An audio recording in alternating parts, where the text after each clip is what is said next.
Howdy, partner. It's Dominic D'Angelo of adfreeshows.com, SEScoops.com, and OneTrueSportTV.com. And it is Rumor and Innuendo.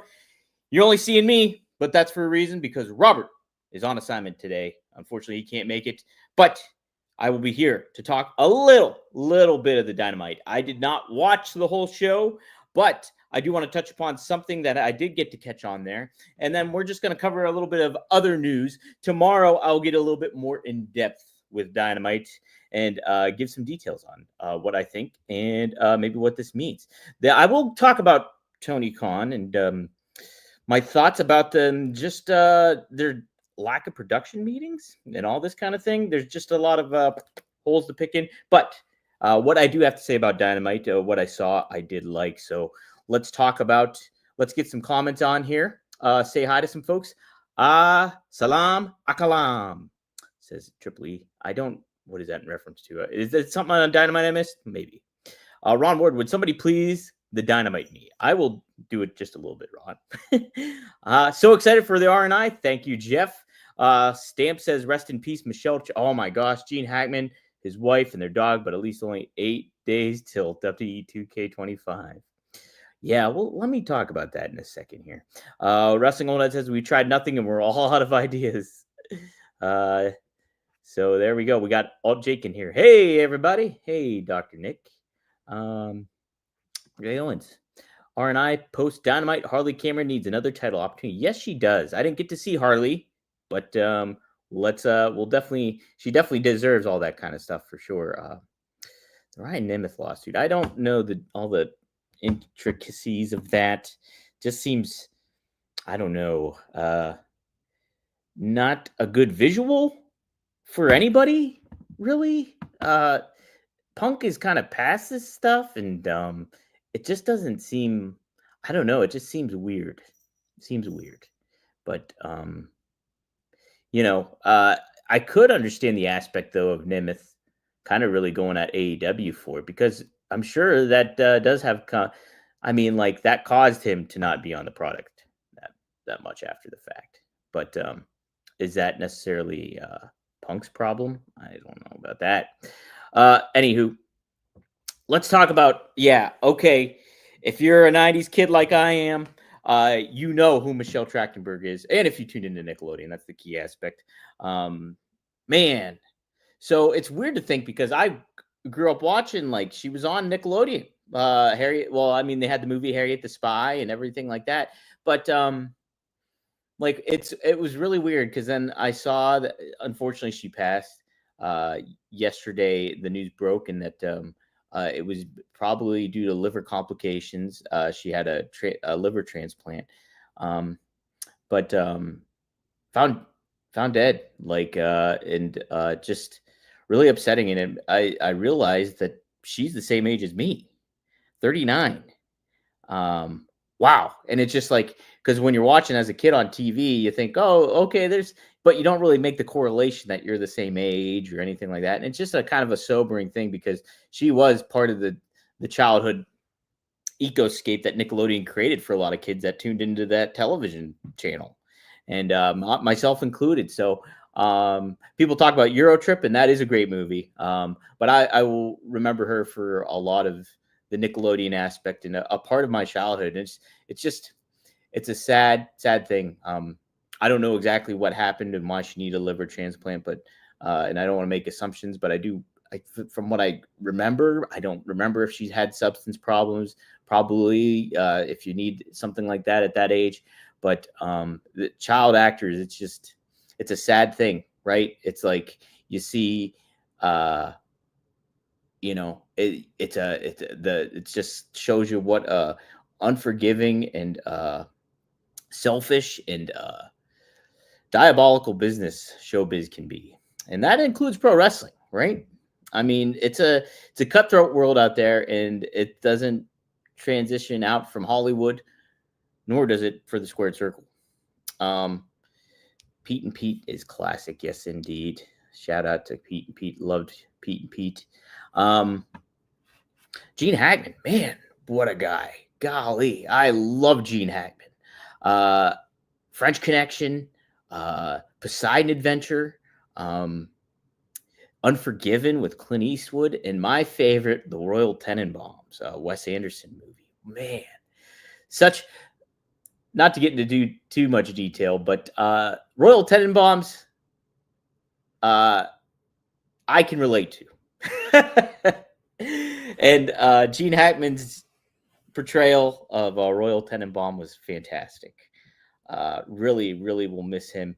I'm so happy that he got to live to be 95. It's very sad and really odd of the way they passed, because yes, his wife, his dog, all found dead. So what exactly happened? Ugh. They say no foul plays involved or anything to that effect, but it's like, what happened? What happened here? So man, yeah, just some really things to kind of reflect on, and kind of puts things in perspective. Somebody that lived a full-fledged life in Gene Hackman. Unfortunately, his wife was only 67, and then Michelle Trachtenberg, 39. Really just two ends of the spectrum of people from different worlds, but the same worlds at the same time. So just crazy stuff. Would I still podcast at 95? If I'm cognizant enough and that's still a medium and I still have the passion and drive for it all, perhaps. But like, yeah, I don't know. The thing with Gene Hackman is I remember seeing like he purchased an electric bike maybe a couple years ago and would still get around like that. So he maintained himself, and so RIP to him, Popeye Doyle, you name it. So, all right, let's take a look here. Did want to touch upon what I saw at Dynamite, and that was like the opening segment. And from what I saw, I loved. This is how you position Hangman Page. This is how you position MJF. It's, if you were to just take a little sample of that and show it to maybe a casual fan or anything like that, you could get them invested into what these two are up to. I think Hangman has this chaotic mentality that we appreciated in him as a heel, but now we get that more in this babyface role. And then it also ties into the aspect of them chanting "Cowboy, you know what?" So I think it really plays to the benefit of who Hangman is and what we want to see him as a character. And so I think there's like, I wasn't that invested into the ties of him and Daniels together, Christopher Daniels. Like I said the week before, like he says that Daniels is a mentor. We saw him end Daniels' career in AEW and in pro wrestling, and then now we see him have a mutual respect for one another. And so I do like how they handled this. I think the cool thing about it is like, so last week, Hangman said, "I'm real." And this week, we got to see a good payoff with that comment, that simple comment, because you can tell by MJF's actions that really cut to the core of MJF and what he's, his insecurity. And so him coming out there, love the presence of MJF. I also love I guess it's dichotomy, the difference between their looks. Like, and I mean like how they dress and how they present themselves. Obviously, they've always been different. But I think who we see Hangman as this guy who comes in, just bursts into the scene here for a match that he's scheduled to have, and he's totally not prepared. But he's prepared mentally, but he's not in gear or nothing like that. So you see him just take off. He's wrestling. He's beating the crap out of Aaron Solo in jeans and just putting him to rest pretty quickly. And so them showing Hangman in that light to kick off a show, I think was great. And so then MJF coming out, seeming confident in himself, and after Hangman says, "Hey, I'm gonna wait here and hijack the show until somebody drags MJF out here." Well, we see him, and he was already up to something. So this is great stuff. If you were to take this, and this will lead me to my next talking point here, but if you were to take that 15, 20 minutes of whatever that was, and split that in different methods throughout the show. Like, okay, this is our MJF and Hangman story. Well, now here is our Adam Copeland and Death Rider story. Ugh. But here it is. Like, and then here's to make reference to last week. Here's our Megan Bain and Thunder Rosa story, or thing. Here's our Harley Cameron. You split these up, and then you have this stuff. Hey, guess what? That's what you can do in production meetings. That's what you can do when you lay out certain things like that. This has great attention to detail. If you were to just, hey, okay, here's the slice of the pie. We're slicing up. This is Dynamite. Slice of the pie. Slice of the pie. Slice this segment. This is MJF and Hangman Page. Now what do we got to worry about? Okay, we got to worry about this. We got to worry about this. We got to worry about this. Hey, guess what? Jerry Lynn, you're going to cover this stuff. You got creative. We're going to have a team that's set up where you can control, I'm hypothetically speaking here, the Copeland and Death Riders angle. Hey, D. Malenko, why don't you take a look at the women's division and what we got for tonight on lineup here? Boom. Here's your guy. Here's a couple people helping you. Here's what you get in workout. You guys all come back to me and let's talk about it. Production meeting. Hey, that's simple, right? Do it. There's nothing. You're not going to run a, 4 hours of wrestling content every week and have it make sense if you don't have production meetings. It is counterproductive, not only to your product that you do on a weekly basis, but it's counterproductive to your talent that you have on the roster. You're doing your fans, you're doing your wrestlers, you're doing your television, your network that you work for a disservice by not having production meetings. It's not professional. Like, you want to dot your I's and cross your T's. Okay, I'm making another analogy here. Kyle Shanahan, coach of the 49ers, Triple E's 49ers, by the way. There was a rumor that he might be going to the NFL Combine. In the past, he's never done it. He has not gone to the NFL Combine. But the 49ers have the 11th pick in the NFL Draft this year. So now he's deciding to go. Shouldn't he been doing that all along? Shouldn't like Andy Reid, Super Bowl winning head coach of the Kansas City Chiefs, the Eagles, Howie Roseman, their general manager, going to the NFL Combine, dotting their I's, crossing their T's. They could, if they wanted to, we could maybe skip this season, this offseason, this Combine. They're going. They go. They get business done. This is attention to detail. And what Tony Khan isn't doing for their AEW product, if he's not having production meetings, if he's not calling their people together and getting things set up, then you're not doing your job. You're not being a president of your company that you own and that you have onus to making this the best wrestling product you possibly can. You know, the excitement was there, and we lost it, right? We all lost it as fans. Like the excitement and the intrigue of, hey, what are going to be the Young Bucks, the Kenny Omega, Cody Rhodes, even Hangman? What is it? What are they going to have to present for us on this yearly basis where you create this excitement each and every year for Double or Nothing to take place in Las Vegas? Las Vegas could have been your city, and it's not anymore. And yeah, WWE could always butt in because they're the big deal, and they could confiscate it. But if you created that identity, you could have kept Vegas as your city year in and year out. Hey, wrestling, I associate AEW with Las Vegas. I associate Las Vegas with AEW. Well, you lost that. You lost that, and you've also lost a lot of goodwill when it comes to the fan base. This is me not watching all of AEW Dynamite this week. This is me just covering the opening segment. I love the opening segment. I think it was great, but it spoke to what I liked about AEW in the past and what it could have been. What can it still be that? I don't know. You know, you lose your goodwill. First impressions are a big deal.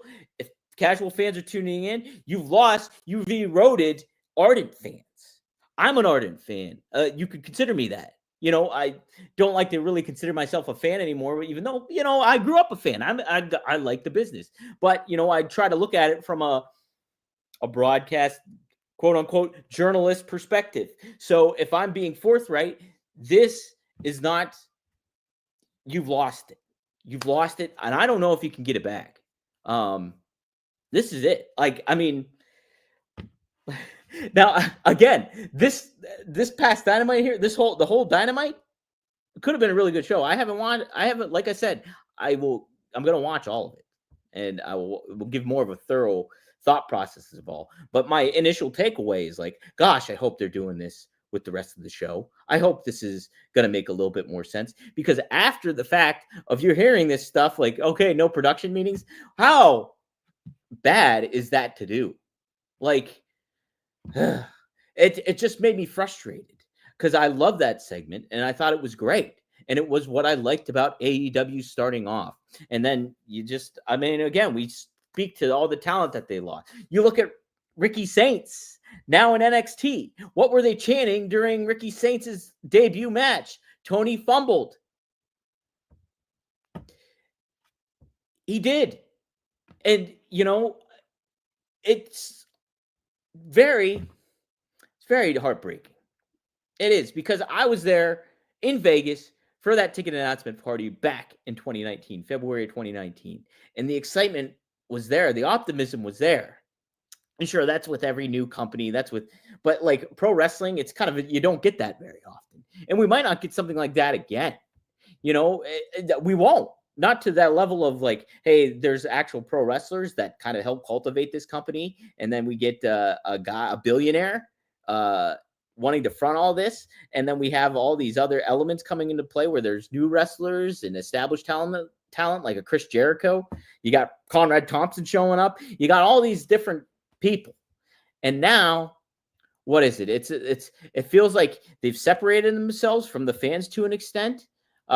They've kind of put themselves in a bubble. And now they're out. Like, it's like you can't bring people back in with the way you're doing it. You need this small attention to detail. If you focused on your entire show like you did with that opening segment, this is going to be a long process to get to even nearly to where you could have been at this point in time. And I don't know if it's possible again. I'd like to think so. Wrestling fans are very forgiving. And if you create a good product, people will tune in. So this is going to take a while. And again, this is me not watching the entire product. So I'm not being critical of the program itself. I'm praising it. I'm praising what I saw at Dynamite. I'm expressing my frustrations and probably a lot of the fans' frustrations, if you're tuning into this or not. So it just makes me upset. I love both products. Like I loved AEW. I did. I was excited. I was excited for obscure names, and like people might take exception to like somebody like a Joey Janela, or like, I love Sonny Kiss. I loved oh my gosh, even the intrigue of somebody like a Nick Camarado. What the heck happened to him? I loved Wardlow. I loved Arn Anderson. I loved Brock Anderson. I loved all these names. The possibilities, Tully Blanchard, the legends being tied in, Jake the Snake Roberts showing up with a chaotic Lance Archer in a backyard of this backwoods wrestling stuff. What's going on there? We didn't get any of that.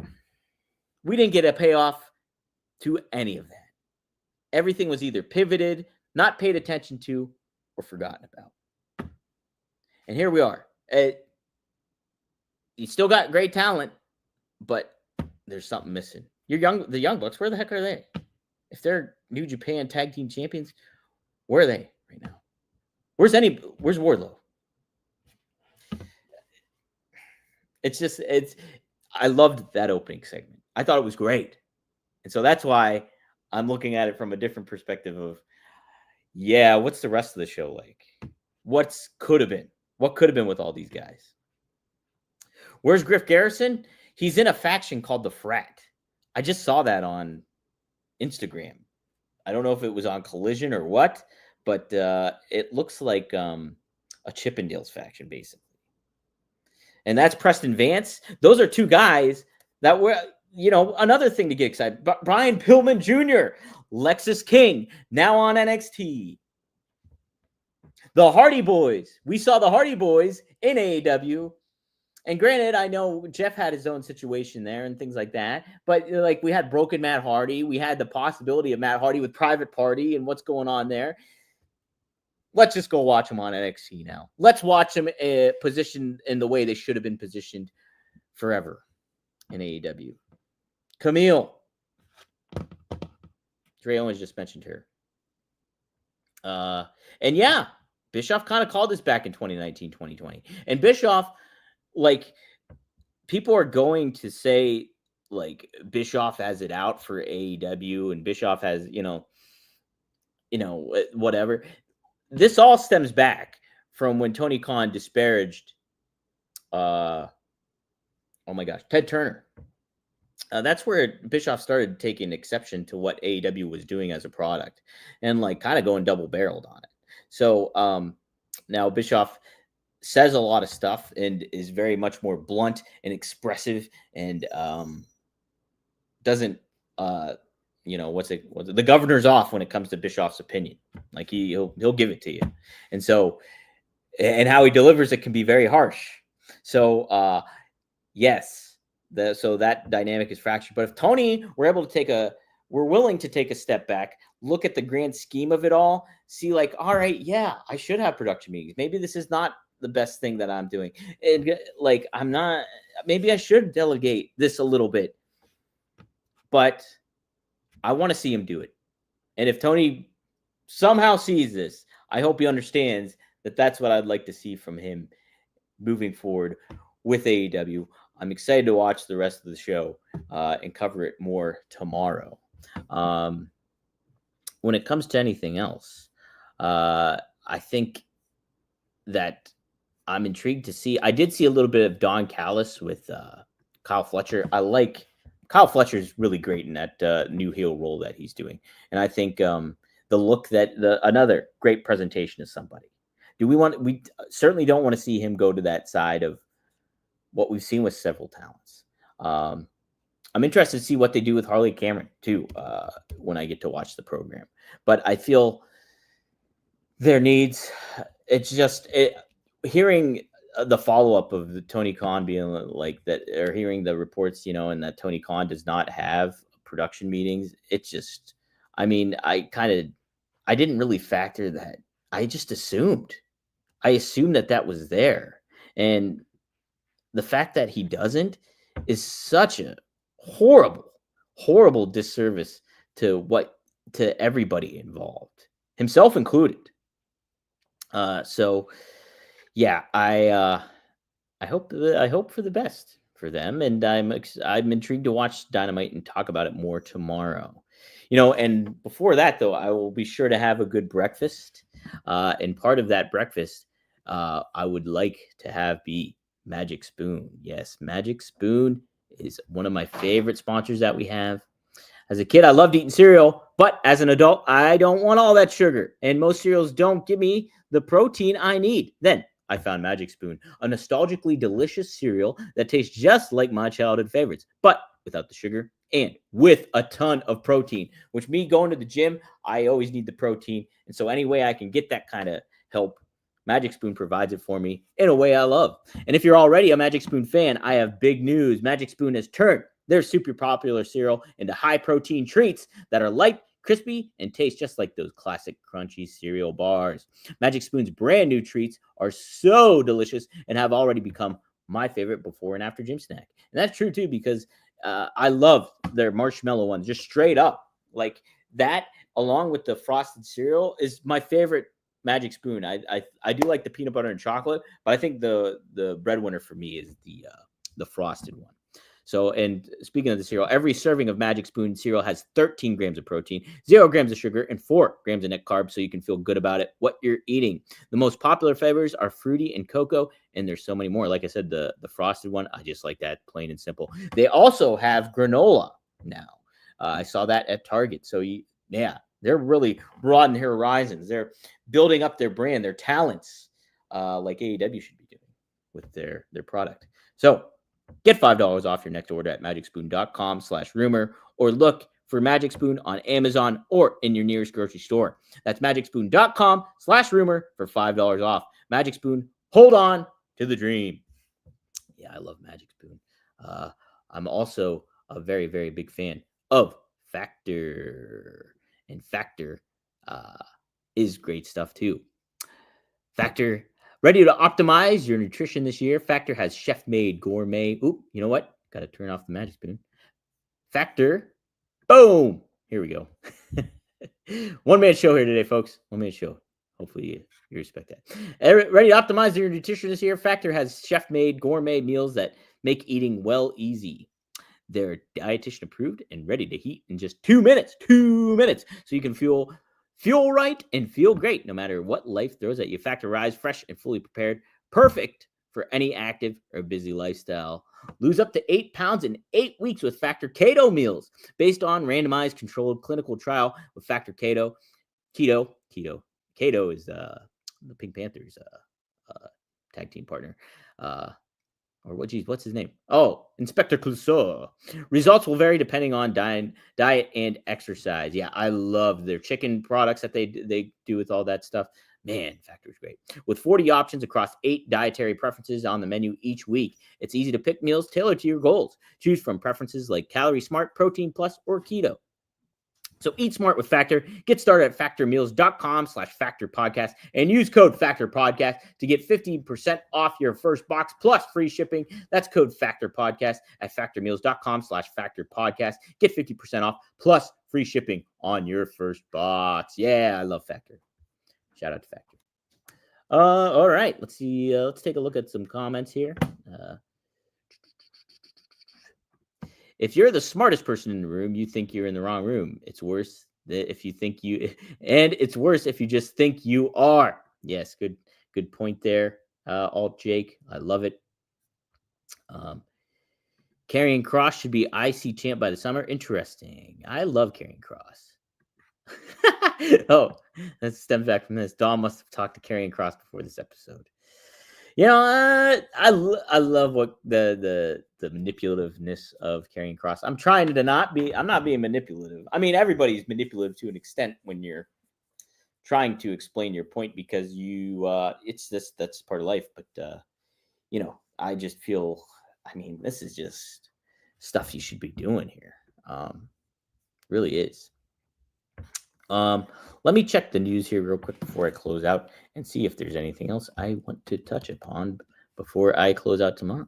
Oh, wow. Okay. Did you guys hear the Stephanie McMahon news? Courtesy of my site that I work for, SEScoops.com. Stephanie's Places is a brand new show featuring Stephanie McMahon has officially been announced and will launch on ESPN Plus this March.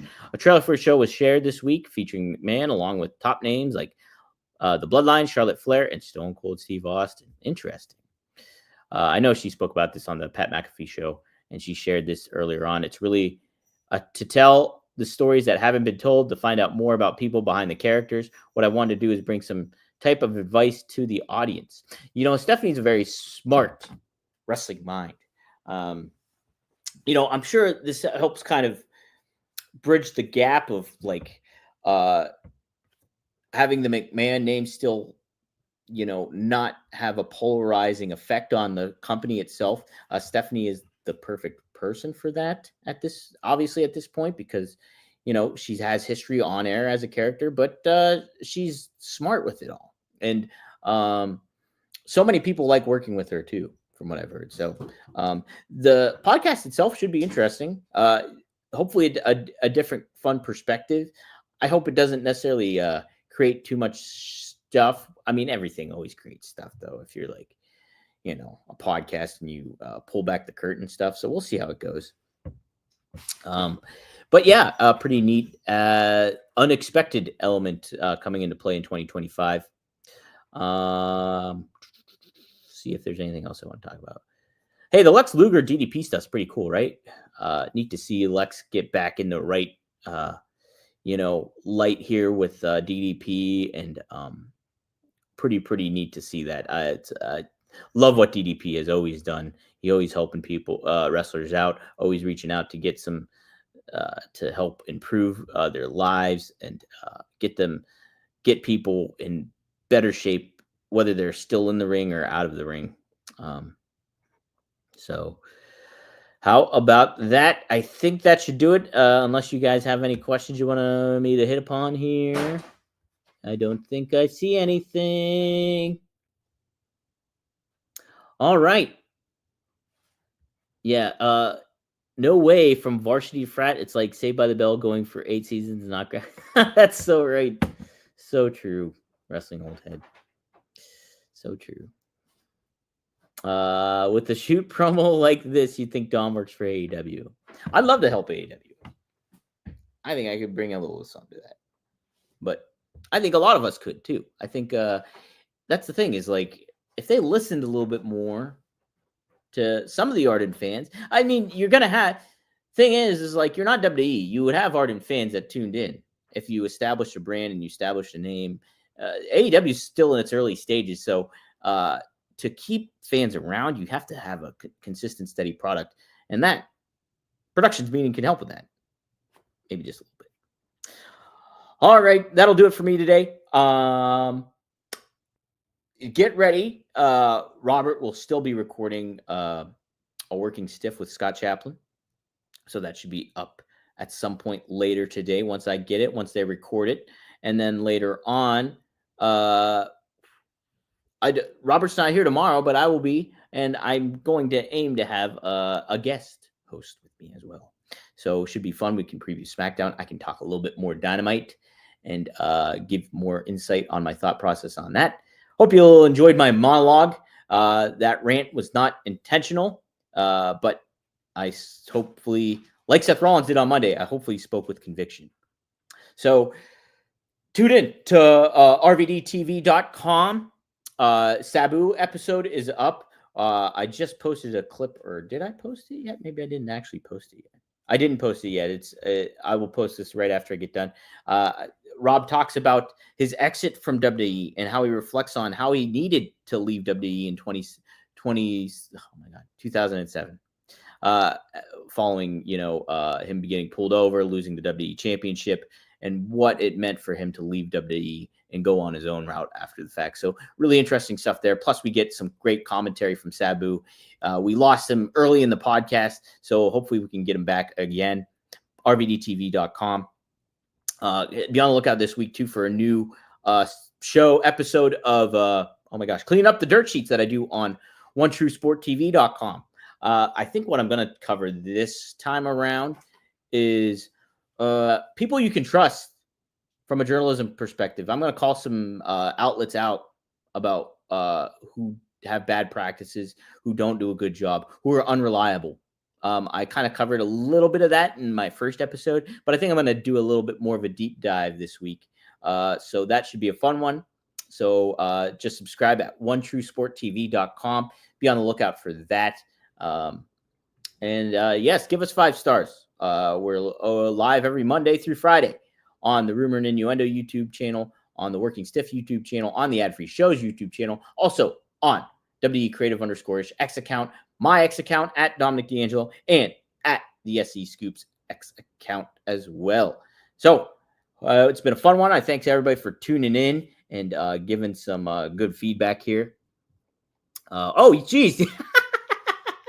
Yeah, I got to preview Elimination Chamber. Jeez, I almost did it again. Thank you, Dre Owens. So there we go. RVD Pod will be recording tomorrow night as well. 9:15 p.m. is the game plan for me and Rob. We'll also be going live. Greg Gagne, Magnum TA. Geez, everybody's reminding me. You guys are doing the job for me. Greg Gagne, Magnum TA. We're going to likely go live tomorrow at 4 p.m. Eastern Standard Time on FullHorsemanNetwork.com. Lots of stuff. Appreciate everybody tuning in here. My degenerate brother had a match in Altoona, PA yesterday at Imagine Wrestling. He did a good job there. And check out IWC if you haven't. The chat is my co-host today. Yes, Johnny Disco. You're quite right on that. I might get on a new rant tomorrow. We'll see, Cammy. We'll see how it goes. So there we go. Oh, Marcus has a guest tomorrow. Probably not. He's, we're brothers and we're on the same wavelength here, but I'd like to get him on here again at some point. We'll see how it goes. All right. Hey, guys, best of luck in your future endeavors today, and have some production meetings with your own people, right? Is that a good ending? We'll see you tomorrow here on Rumor and Innuendo. Oh, yeah.